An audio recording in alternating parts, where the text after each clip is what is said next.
Now let's talk a little bit about that 2022 class, because quite frankly, it's a special class. And again, this I've been following Arizona football since '92. So again, we've had some really good teams here, but I've never come across a group of parents, I've never come across a group of kids that is like this 2022 class, and especially the Southern California kids, where like I could ask Les Fifita about your son, and he'll go off for 30 minutes about how good he is. He'll give you stories, he'll give you anecdotes, just everything. Everybody is just so humble. And at the same time, like I said, I got to give you a lot of credit, because you and I DM back and forth. There was never once any complaint about anything. I would have been complaining. You just said, my son's going to keep working hard. He's going to, he'll get his time. Just talk a little bit about that bond, because so many of you guys are cut from the same cloth. Well, we all pretty familiar with one another, through whether it be youth football or 7-on-7. A lot of us know each other. We've been knowing each other 7, 8 years, 10 years, obviously before we got to the U of A. Right. We spend weekends pretty much, going to battle and, standing there as dads on the sideline talking, like I say, 2 and 3 weekends out of every single month for the last X amount of years. So we're all pretty familiar with one another. Like, so once we started to try to say, okay, well, we knew Noah was there. It's like, okay, that's the building block, and right. We'll kind of go from there, and let's kind of pat it on top. Like, let's take this show on the road a little bit.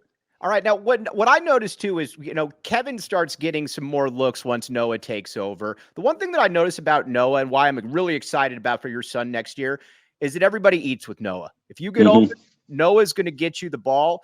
And I'll be honest with you, your son can get open. I mean, I'm not telling you anything that you don't already know, but anybody that was at practice, anybody that's been at games, your son can get open. I'm really excited to see that connection next year, because like I said, if he gets open, he's going to get the ball. Yeah, for sure. I love Noah. Look, I've told you before, Noah is a young man. He's a leader of men, as I like to say. And Kevin, him and Kevin was on the scout team or the second team for a year and a half together, right, before Noah got the job. So that rapport had, it's been building. It's been there for the time they've been at U of A. Kevin told me, a long time, like, I was waiting on right. Noah, kind of take over. I know, I'm comfortable with him pretty much. Yeah. And all right. But here's also what's exciting about this receiving core is everybody knows about T-Mac. We'll get to T-Mac in a second. But listen, you got Kevin Green. You've got Malachi Riley. You've got some other dudes in there as well. These are all guys that could have gone, obviously. I mean, when you're a USC commit, you can go pretty much anywhere you want. These are all guys that have been in the program now a couple years, and it's their time. It's go time. And I think, again, people are saying, like, oh, who should you bring in the portal, this or that? I keep telling people, you already got a loaded room right here.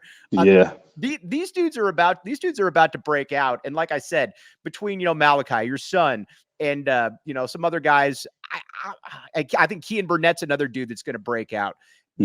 People are sleeping on some dudes that could have gone anywhere they wanted out of high school there, Kevin.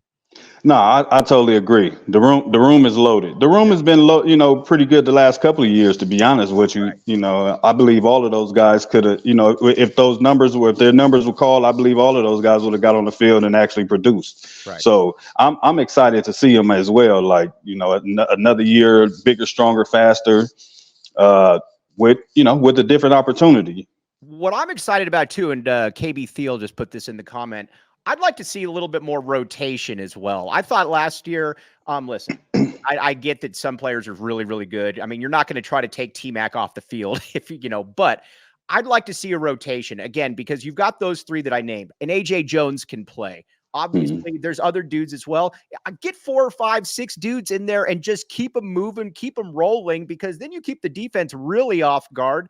And you know what? If somebody becomes good enough that you can't take off the field, then so be it. But man, I love that rotation. I wish they had done that last year.